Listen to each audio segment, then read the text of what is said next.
আমার প্রিয় ভাইরা, শিখার পরে আমি নিজেও এই আমল করেছি। এই কোরআনে করিমকে মাথায় নিয়ে বলি, এই কোরআনে করিমকে মাথায় নিয়ে বলি, এই কোরআনে করিমকে মাথায় নিয়ে বলি, এই কোরআনে করিমকে খুলিয়ে কলিজার সাথে মিলেই বলি, আমার মাওলার নামে কসম করিয়ে বলি, যতবার আমি এই আমল করেছি নিজের জন্য, বিপদগ্রস্ত আত্মীয় স্বজনের জন্য, খোদার কসম প্রত্যেকবার আল্লাহ আমাকে এর ফলাফল হাতে হাতে দিয়েছে। ومن يتق الله يجعل له مخرجا ويرزقه من حيث لا يحتسب। এই আয়াত সম্পর্কে রাসূল এই জন্য বলেছেন, ইন্নী লাআলামু আয়াতান লাও আখাযান নাসু বিহা লাকাফাতহুম। আমি এমন একটা আয়াত জানি, মানুষেরা যদি এই আয়াতকে শক্ত করিয়ে ধরে দুনিয়া এবং আখিরাতের পেরেশানি তাদের দূর হয়ে যাবে। পাক ভারত উপমহাদেশে একজন বহুত বড় আলিম আসছিলেন, হযরত মুজাদ্দিদ আলফে সানি শেখ আহমদ সরহন্দি তার নাম ছিল। তিনি তার কিতাবে আমল শিখাইছেন, কোন মুসলমান যদি ঋণগ্রস্ত হয়, এত ঋণ হয়ে গেছে, আদায়ের কোনো ব্যবস্থা নাই, খেতে ফসল হয় না, দোকানটা অচল হয়ে গেছে, ছেলেটা বিদেশে গিয়ে ফাঁসিয়ে গেছে, থাকতেও পারে না, আসতেও পারে না, 2-3টা মেয়ে ঘরে উপযুক্ত, কারো বিবাহ হয় না, একটা মেয়েকে বিবাহ দিয়েছিল, তালাক নিয়ে মেয়েটা ঘরে চলে আসছে, ছেলেটা খারাপ ছেলেদের সাথে মিশিয়ে মদ জুয়ার অভ্যস্ত হয়ে গেছে। এই লোকটার পেরেশানির কোনো শেষ নাই, অনেক মামলা মোকদ্দমা তো সে ফাঁসিয়ে গেছে। হযরত মুজাদ্দিদ আলফে সানি বলেন, কঠিন থেকে কঠিন বিপদগ্রস্ত মুসলমান যদি ইশারের নামাজের পরে তাসবিহ হাতে নিয়ে যেই দরুদ শরীফ পড়তে জানে 100 বার দরুদ শরীফ পড়বে।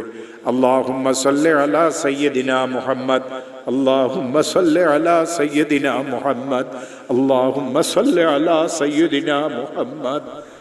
আর 499 বার পড়বে লা হাওলা ওয়ালা কুওয়াতা ইল্লা বিল্লাহ।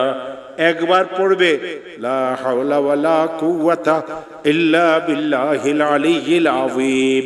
আবার 100 বার দরুদ শরীফ পড়বে, হাত পাতিয়ে বলবে, আল্লাহ আমি তো মামলা মোকদ্দমায় ফেঁসে গেছি। হাত পাতিয়ে বলবে, আল্লাহ আমার মেয়েগুলির তো বিবাহ হচ্ছে না। হাত পাতিয়ে বলবে, আল্লাহ আমার একটা মেয়ে তালাক নিয়ে ঘরে চলে এসেছে। হাত পাতিয়ে বলবে, আল্লাহ আমি মামলা মোকদ্দমাতে ফাঁসিয়ে গেছি। হাত পাতিয়ে বলবে, আল্লাহ আমার খেতে ফসল হয় না। হাত পাতিয়ে বলবে, আল্লাহ আমার ব্যবসাটা অচল হয়ে গেছে। হাত পাতিয়ে বলবে, আল্লাহ আমি সন্ত্রাসীদের দ্বারা কবলিত। হাত পাতিয়ে বলবে, আল্লাহ আমার ছেলেটা তো বিদেশে গিয়ে ফাঁসিয়ে গেছে। হাত পাতিয়ে দিয়ে বলবে, আল্লাহ আমার আরেকটা ছেলে তো অনেক খারাপ হয়ে গেছে, আমাকে মারধরও করতে চায়। মাওলা তুমি আমাকে বিপদ থেকে মুক্ত করে দাও। আমার হাতে কোরআন আছে। দেওবন্দ মাদ্রাসার একজন বড় মুহাদ্দিস হযরত মাওলানা মুফতি আমিন সাহেব পালানপুরি, তিনি আমাকে আমল শিখাইছেন। তিনি আমাকে এই কথা বলেছিলেন, মাওলানা যখন এই আমল শিখেছি নিজের জন্য, বিপদগ্রস্ত আত্মীয় স্বজনের জন্য, যখন এই আমল আমি করেছি, আল্লাহর কসম এর ফলাফল আল্লাহ আমাকে হাতে হাতে দিয়েছে। ও আমার প্রিয় ভাইয়েরা, শিখার পরে আমি নিজেও এই আমল করেছি।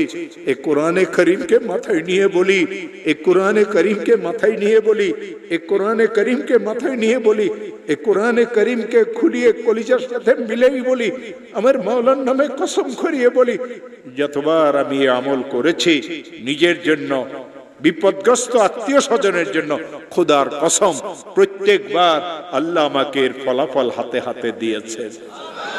এই জন্য আমি বিপদগ্রস্ত মুসলমানদেরকে এই আমল শিখাই দেই। ও আমার প্রিয় ভাইয়েরা, বোনেরা, যদি কোনো বিপদে পড়িয়ে থাকো, ইশারের নামাজের পরে ঘুম যাওয়ার আগে হাতে তসবিহ নিয়ে 100 বার পড়িয়ে নিবে দরুদ শরীফ। আল্লাহুম্মা সাল্লি আলা সাইয়্যিদিনা মুহাম্মদ, আল্লাহুম্মা সাল্লি আলা সাইয়্যিদিনা মুহাম্মদ, আল্লাহুম্মা সাল্লি আলা সাইয়্যিদিনা মুহাম্মদ। 499 বার, একবার কম 500 বার পড়তে হবে। লা হাওলা ওয়ালা কুওয়াতা ইল্লা বিল্লাহ, লা হাওলা ওয়ালা কুওয়াতা ইল্লা বিল্লাহ, লা হাওলা ওয়ালা কুওয়াতা ইল্লা বিল্লাহ। একবার পড়বে লা হাওলা ওয়ালা কুওয়াতা ইল্লা বিল্লাহিল আলিয়্যিল আযীম, লা হাওলা ওয়ালা কুওয়াতা ইল্লা বিল্লাহিল আলিয়্যিল আযীম।